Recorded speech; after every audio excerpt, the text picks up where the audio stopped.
sa Maynila. Sarado na 10 araw matapos makumpirmang may influenza A, H1N1 ang isang babaeng estudyante. Ilang estudyante ng DLSU nakakapasa pang positibo ng kanilang schoolmate. Isa pang estudyante ng De La Salle University sa Taft Avenue, Manila ang nagpositibo sa AH1N1 flu.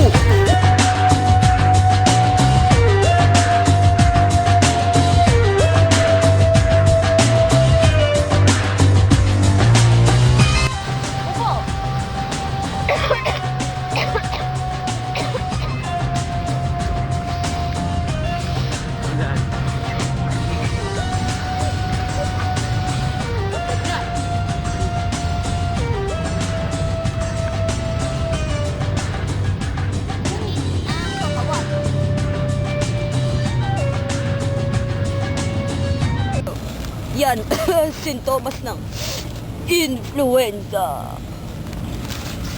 Si ate, hindi kami influenza. Oh, hindi.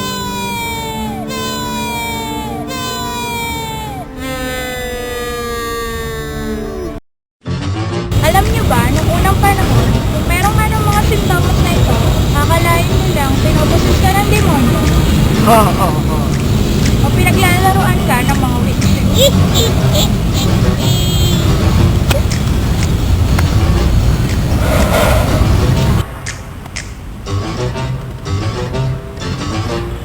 Ano? Ano? Influenza?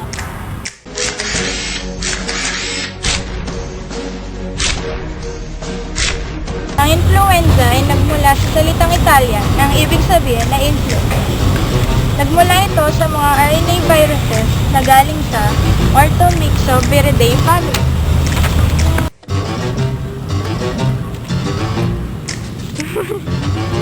Ano?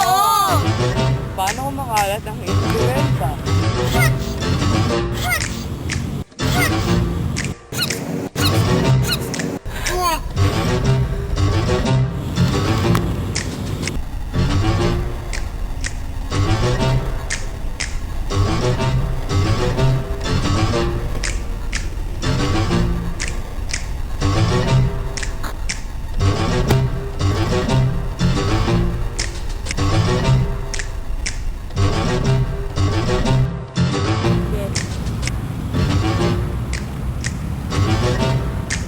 Ano?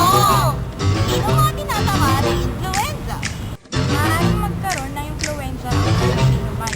Pero mas mataas ang posibilidad na makawa ang mga batang 2 taon pababa, matatandang 65 pataas, ang mga taong mahina ang resistensya at mga taong may malubhang kalagayan.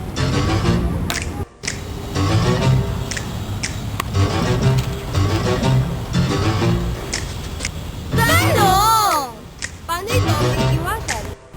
Upang maiwasan ang influenza, ugaliin maghugas ng kamay. Tatakpan din ang bibig tuwing babahin o ubo. Dapat din lumayo sa mga taong may influenza. Dapat din ugaliin ang regular